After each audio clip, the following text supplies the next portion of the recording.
Okay, इस पे काम करना पड़ेगा। मतलब 58% बच्चे ऐसा महसूस कर रहे हैं, 34% बच्चे ऐसा महसूस कर रहे हैं। ठीक है, और ज़्यादा इसको 100% होना चाहिए।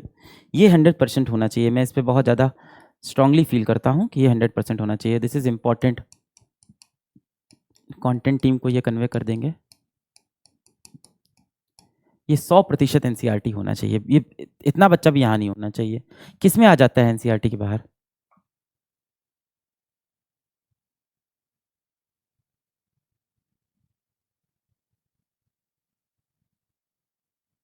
पहले फिजिकल केमिस्ट्री खत्म करिए, तब आईओसी स्टार्ट करिए। अब ये तो वैसे खैर टॉपिक भी नहीं, तो बैच प्लानिंग का हिस्सा है, इसमें मैं नहीं घुस सकता। बॉटनी में,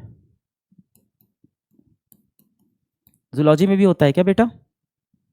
बॉटनी, बायो की जूलॉजी, मतलब बॉटनी की जूलॉजी की, दोनों में? बायो में। सही सही बताओ, बॉटनी की बायो, सही कमेंट करो। ठीक है, बॉटनी लिख रहे हैं बच्चे और बायो लिख रहे हैं, जूलॉजी नहीं लिखा है बच्चों ने।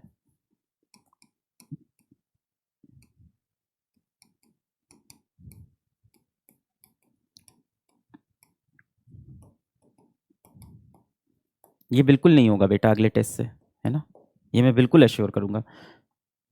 10% क्या, 2% भी पेपर एकदम बाहर नहीं आना चाहिए बायोलॉजी से, है ना? यहाँ तो 10% आप कह रहे हो बाहर आया, नहीं, 2% भी बाहर नहीं आना चाहिए। बिल्कुल नहीं, 1% नहीं आना चाहिए। फिजिक्स में तो मैं नहीं मानूंगा ये बात आपकी, एज अ फिजिक्स टीचर मैं नहीं मान सकता, पर हाँ बायोलॉजी में तो बिल्कुल बिल्कुल। मुझे लगता है मैक्सिमम चीज़ें आपकी बैचेस में सही चल रही है। बस यहाँ से सबसे ज़्यादा ज़रूरत है कि आप अब लग के मेहनत करो, इस साल को आप अच्छे से यूटिलाइज करो।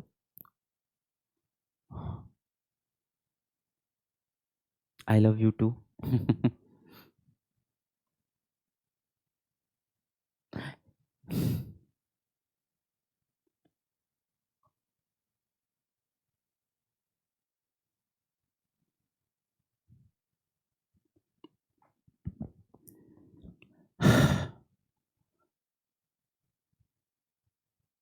देखो, बहुत कठोर बात है, आप पिछले साल सेलेक्ट नहीं हुए हो और आपका दिल टूट गया है।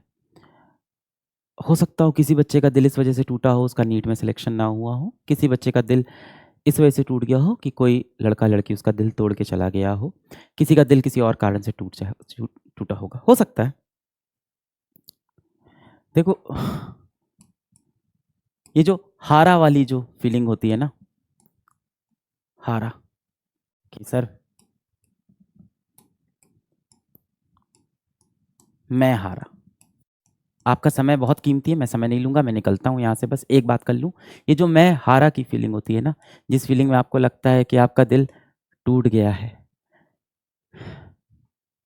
हो सकता हो ये दिल आपका टूट गया हो क्योंकि पिछले साल आपका नीट ना निकला हो सकता हो आपका ये दिल टूट गया हो क्योंकि जिसको आप चाहते थे उसने आपकी फीलिंग नहीं समझी हो। पर मेरी मानो अच्छा हुआ दिल टूट गया। एक बार दिल टूट जाना ना बहुत अच्छा होता है आपके लिए। दिल का टूटना कहीं ना कहीं आपके लिए एक लॉस है, पर ये टेम्परेरी लॉस होता है बेटा। एक हफ्ते में, एक महीने में, एक साल में, 2 साल में ये जख्म आपका भर जाएगा। आप किसी का दिल मत तोड़ना बेटा, अपने किसी चाहने वाले का, अपने माँ बाप का, किसी का दिल मत तोड़ना। क्योंकि हो सकता हो आज आप ऐसे हो कि आपको लग रहा हो क्या ही फ़र्क पड़ता है, अपनी माँ से मैं बदतमीजी से बात कर लूँगा, क्या ही फ़र्क पड़ता है, मैं अपने पिताजी से झूठ बोल दूँगा। एक ना एक दिन बेटा ऐसा आएगा कि दिल में आपको बहुत सारा गिल्ट होगा। और सबसे दुःख की बात ये होती है ना, जिस दिन आपको ये गिल्ट आता है, पता नहीं उस दिन आपके माँ बाप आपके जीवन में हो या ना हो। तो उनसे इस तरह के झूठ ना बोलो। मेरी एक मित्र थी, मित्र नहीं था, मेरी एक मित्र थी, और कैसे बताऊँ ये कहानी? चलो बता देता हूँ, आप बस उसका आप दर्द समझना, आपको महसूस हो जाएगा वो दर्द। तो मेरी एक मित्र थी, कॉलेज में मेरे साथ थी और पढ़ाई-लिखाई में अच्छी थी, ठीक थे। हमारा कॉलेज अच्छा था तो अच्छे बच्चे ही पहुँचते थे। तो वो जो मेरी मित्र थी, पढ़ाई में बहुत अच्छी थी वो लड़की। किसी कारण से उसने सेकंड ईयर के पेपर छोड़ दिए। किसी कारण से उसने सेकंड ईयर में अपनी परीक्षा नहीं दी और वो किसी और चीज़ों में भटक गई। थोड़े से वो ऐसी चीज़ें करने लगी जो उस उम्र में उसे नहीं करनी चाहिए। नशे-वशे वाली चीज़ों में वो फँस गई थी वो। मेरी दोस्त थी, मैंने उसको समझाने की भी बहुत कोशिश की और उसने अपने घर वालों से भी ये बात छुपा ली। तीसरे वर्ष आते आते उसने कॉलेज छोड़ दिया। फिर वो कॉलेज का हिस्सा नहीं थी, पर वो लौट के कानपुर से अपने घर वापस लखनऊ नहीं गई। लखनऊ की थी वो, तो घर अपने वापस लखनऊ नहीं गई। उत्तर प्रदेश में लखनऊ है।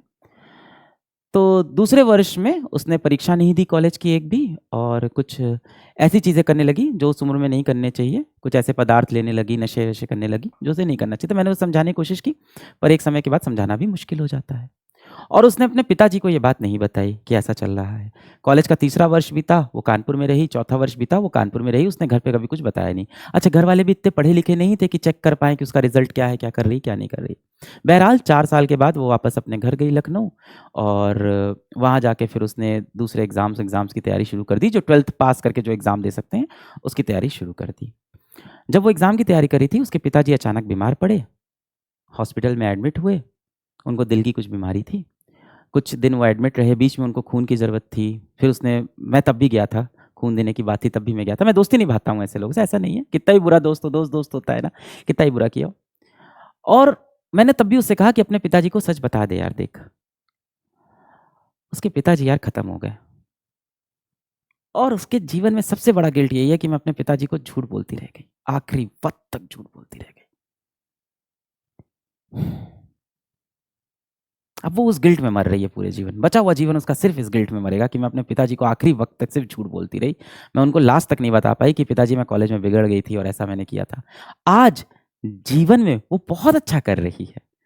आज जीवन में बहुत अच्छा कर रही है। सरकारी नौकरी लग गई उसकी। 12th पास वाले सरकारी नौकरी होती है वो लगी, पर अच्छा, बहुत अच्छा कर रही है, अच्छे पैसे कमा रही है, जीवन में बढ़िया कर रही है। डिस्टेंस लर्निंग में इस टाइम ग्रेजुएशन भी कर रही है। कल को वो बहुत बेहतरीन करेगी जीवन में, बढ़िया पैसे रुपए अच्छे कमा रही है। पर उसके जीवन में जो अब गिल्ट है ना, वो नहीं मिटने वाला। ऐसा गिल्ट लेके आप मत रहो यार। जीवन का कोई भरोसा नहीं है, कब आपका क्लोज वन भगवान आपसे छीन ले। तो इस तरह के झूठ बोल के, इस तरह के पर्दे बना के मत रहो, सच्चे दिल से रहो। माँ बाप के सिवा जीवन में कोई मोटिवेशन नहीं हो सकता, मुझे यही लगता है। उनके लिए जियो, उनके लिए काम करो, उनके श्रवण कुमार बनो। पढ़ाई करते रहो बेटा। All the very best.